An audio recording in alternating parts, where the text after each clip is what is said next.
Hey everyone, in this video I'm going to show you how to sign up on Ria Money Transfer. Let's get into it. First, go to the sign up page. The first step is to find the right button on the main website so you can begin the process of making your own account. You need to tell the system that you are a new user. Look at the very top of the screen and click on the button that says Sign Up.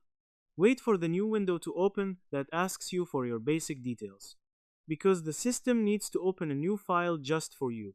You have to click this button so that the system knows you want to become a member.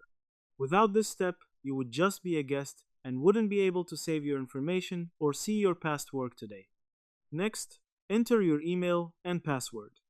You need to choose how you will log into your account in the future so your information stays private and safe. Type your best email address into the first box.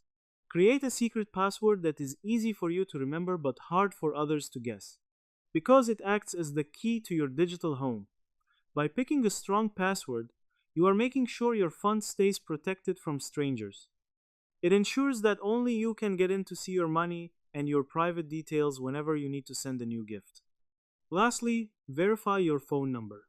The final step is to prove that your phone is working and belongs to you by using a special code sent to your device. Type in your mobile number and wait for a text message. Look at the numbers in the text and type them into the box on your computer screen. It adds an extra layer of safety to your new account. Once you enter the code, the system knows for sure that it is talking to you and not someone else. Now, your account is fully open and you can start your transfer immediately.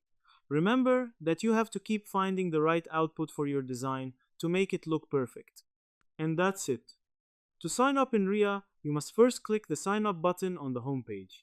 Then, you enter your email and a secret password to keep things safe.